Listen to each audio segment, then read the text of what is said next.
Hello, welcome once again to Stuff and Things Reads, where I read to you from a work of classic literature.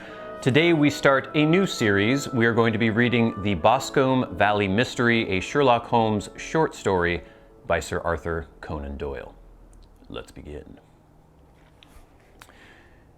We were seated at breakfast one morning, my wife and I, when the maid brought in a telegram. It was from Sherlock Holmes and ran in this way. Have you a couple of days to spare? Have just been wired for from the west of England in connection with Boscombe Valley tragedy. Shall be glad if you will come with me. Errand scenery perfect. Leave Paddington by the 11:15. What do you say, dear? Said my wife, looking across at me. Will you go? I really don't know what to say. I have a fairly long list at present. Oh, Anstruther would do your work for you. You have been looking a little pale lately. I think that the change would do you good, and you were always so interested in Mr. Sherlock Holmes' cases. I should be ungrateful if I were not, seeing what I gained through one of them, I answered. But if I am to go, I must pack at once, for I have only half an hour. My experience of camp life in Afghanistan had at least had the effect of making me a prompt and ready traveler. My wants were few and simple, so that in less than the time stated I was in a cab with my valise, rattling away to Paddington Station. Sherlock Holmes was pacing up and down the platform, his tall, gaunt figure made even gaunter and taller by his long gray traveling cloak and close-fitting cloth cap. It is really very good of you to come, Watson, said he. It makes a considerable difference to me, having someone with me on whom I can thoroughly rely. Local aid is always either worthless or else biased. If you will keep the two corner seats, I shall get the tickets. We had the carriage to ourselves, save for an immense litter of papers which Holmes had brought with him. Among these he rummaged and read with intervals of note-taking and of meditation, until we were past Reading. Then he suddenly rolled them all into a gigantic ball and tossed them up onto the rack. Have you heard anything of the case? He asked. Not a word. I have not seen a paper for some days. The London press has not had very full accounts. I have just been looking through all the recent papers in order to master the particulars. It seems, from what I gather, to be one of those simple cases which are so extremely difficult. That sounds a little paradoxical, but it is profoundly true. Singularity is almost invariably a clue. The more featureless and commonplace a crime is, the more difficult it is to bring it home. In this case, however, they have established a very serious case against the son of the murdered man. It is murder, then? Well, it is conjectured to be so. I shall take nothing for granted until I have the opportunity of looking personally into it. I will explain the state of things to you, as far as I have been able to understand it, in a very few words. Boscombe Valley is a country district not far from Ross in Herefordshire. The largest land proprietor in that part is a Mr. John Turner, who made his money in Australia and returned some years ago to the old country. One of the farms which he held, that of Hatherley, was let to Mr. Charles McCarthy, who was also an ex-Australian. The men had known each other in the colonies, so that it was not unnatural that when they came to settle down they should do so as near each other as possible. Turner was apparently the richer man, so McCarthy became his tenant, but still remained, it seemed, upon terms of perfect equality, as they were frequently together. McCarthy had one son, a lad of 18, and Turner had an only daughter of the same age, but neither of them had wives living. They appear to have avoided the society of the neighboring English families and to have led retired lives, though both the McCarthys were fond of sport and were frequently seen at the race meetings of the neighborhood. McCarthy kept two servants, a man and a girl. Turner had a considerable household, some half-dozen at the least. That is as much as I have been able to gather about the families. Now for the facts. On June the 3rd, that is, on Monday last, McCarthy left his house at Hatherley about 3 in the afternoon and walked down to the Boscombe Pool, which is a small lake formed by the spreading out of the stream which runs down the Boscombe Valley. He had been out with his serving man in the morning at Ross, and he had told the man that he must hurry as he had an appointment of importance to keep at 3. From that appointment, he never came back alive. From Hatherley farmhouse to the Boscombe Pool is a quarter of a mile, and 2 people saw him as he passed over this ground. One was an old woman whose name is not mentioned, and the other was William Crowder, a gamekeeper in the employ of Mr. Turner. Both these witnesses depose that Mr. McCarthy was walking alone. The gamekeeper adds that within a few minutes of his seeing Mr. McCarthy pass, he had seen his son, Mr. James McCarthy, going the same way with a gun under his arm. To the best of his belief, the father was actually in sight at the time, and the son was following him. He thought no more of the matter until he heard in the evening of the tragedy that had occurred. The 2 McCarthys were seen after the time when William Crowder, the gamekeeper, lost sight of them. The Boscombe Pool is thickly wooded round, with just a fringe of grass and of reeds round the edge. A girl of 14, Patience Moran, who is the daughter of the lodgekeeper of the Boscombe Valley estate, was in one of the woods picking flowers.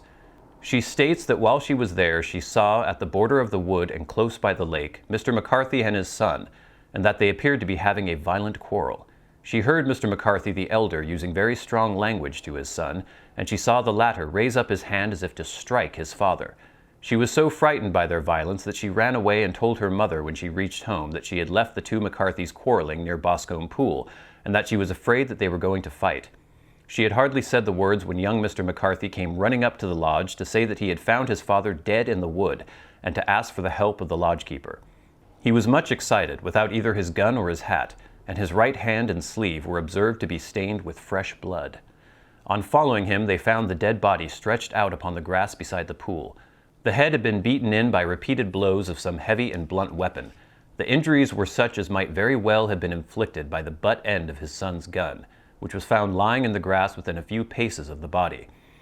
Under the circumstances, the young man was instantly arrested, and a verdict of willful murder having been returned at the inquest on Tuesday, he was on Wednesday brought before the magistrates at Ross, who have referred the case to the next assizes. There are the main facts of the case as they came out before the coroner and the police court. I could hardly imagine a more damning case, I remarked.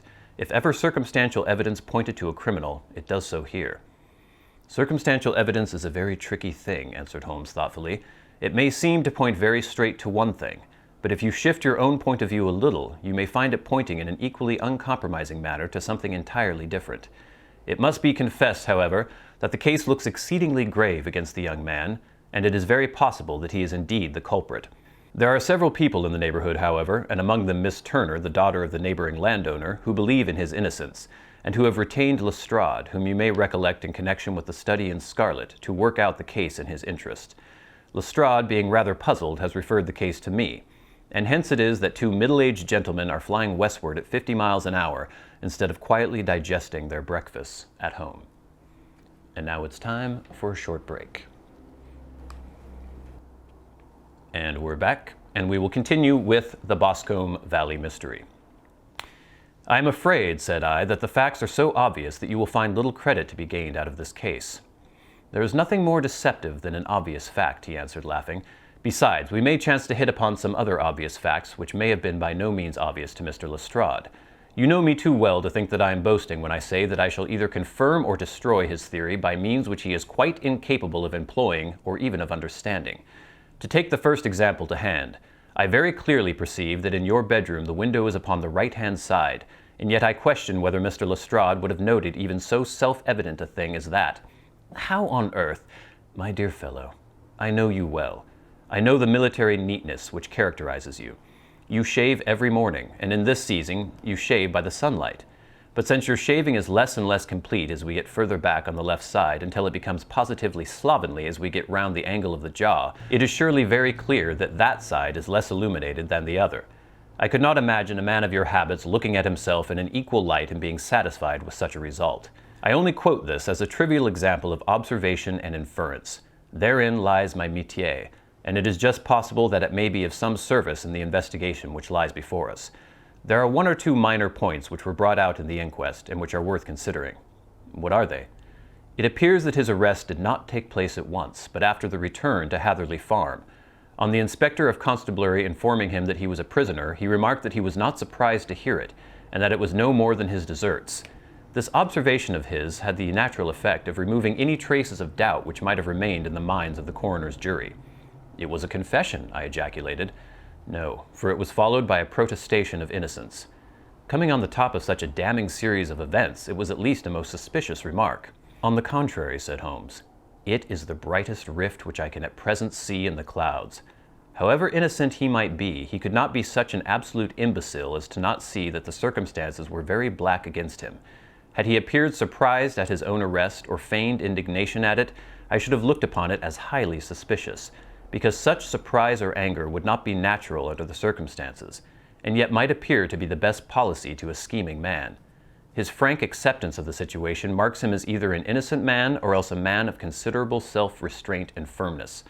As to his remark about his deserts, it was also not unnatural if you consider that he stood beside the dead body of his father, and that there is no doubt that he had that very day so far forgotten his filial duty as to bandy words with him, and even, according to the little girl whose evidence is so important, to raise his hand as if to strike him. The self-reproach and contrition which are displayed in his remark appear to me to be the signs of a healthy mind rather than of a guilty one. I shook my head. Many men have been hanged on far slighter evidence, I remarked. So they have, and many men have been wrongfully hanged. What is the young man's own account of the matter? It is, I am afraid, not very encouraging to his supporters, though there are 1 or 2 points in it which are suggestive. You will find it here and may read it for yourself. He picked out from his bundle a copy of the local Herefordshire paper, and having turned down the sheet, he pointed out the paragraph in which the unfortunate young man had given his own statement of what had occurred. I settled myself down in the corner of the carriage and read it very carefully. It ran in this way. Mr. James McCarthy, the only son of the deceased, was then called and gave evidence as follows. I had been away far from home for 3 days at Bristol, and had only just returned upon the morning of last Monday, the 3rd. My father was absent from home at the time of my arrival, and I was informed by the maid that he had driven over to Ross with John Cobb, the groom. Shortly after my return, I heard the wheels of his trap in the yard, and, looking out of my window, I saw him get out and walk rapidly out of the yard, though I was not aware in which direction he was going. I then took my gun and strolled out in the direction of the Boscombe pool, with the intention of visiting the rabbit warren which is upon the other side. On my way I saw William Crowder, the gamekeeper, as he has stated in his evidence, but he is mistaken in thinking that I was following my father. I had no idea that he was in front of me. When about 100 yards from the pool, I heard a cry of "coo-ee," which was a usual signal between my father and myself. I then hurried forward and found him standing by the pool. He appeared to be much surprised at seeing me and asked me rather roughly what I was doing there. A conversation ensued which led to high words and almost to blows, for my father was a man of a very violent temper.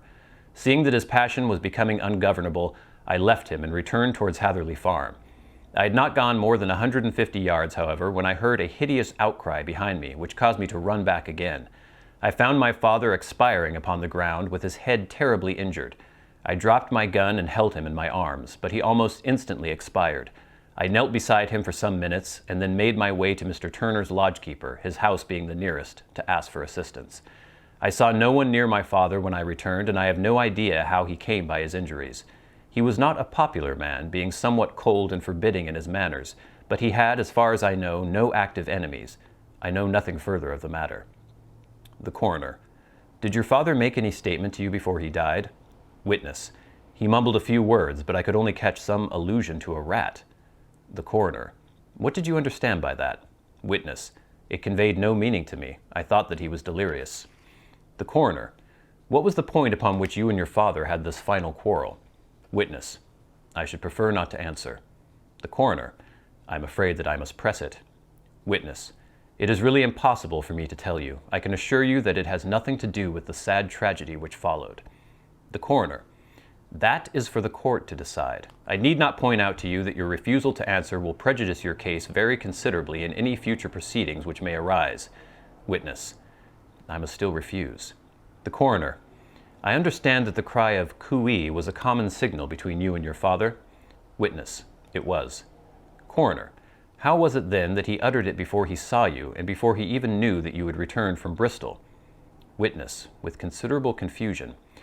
I do not know. A juryman. Did you see nothing which aroused your suspicions when you returned on hearing the cry and found your father fatally injured? Witness. Nothing definite. The coroner. What do you mean? Witness. I was so disturbed and excited as I rushed out into the open that I could think of nothing except of my father. Yet I have a vague impression that as I ran forward, something lay upon the ground to the left of me. It seemed to me to be something gray in color, a coat of some sort, or a plaid perhaps. When I rose from my father, I looked round for it, but it was gone. The coroner. Do you mean that it disappeared before you went for help? Witness. Yes, it was gone. The coroner. You cannot say what it was? Witness. No, I had a feeling something was there. The coroner. How far from the body? Witness. 12 yards or so. The coroner. And how far from the edge of the wood? Witness. About the same. The coroner. Then if it was removed, it was while you were within 12 yards of it? Witness. Yes, but with my back towards it. This concluded the examination of the witness. And this concludes for this week our reading from The Boscombe Valley Mystery, a Sherlock Holmes short story by Sir Arthur Conan Doyle. Tune in next week where we will continue. But But until next week, until we meet again, I've been your good friend Bradley, you've been the audience. This has been Stuff and Things Reads. I'll see you later.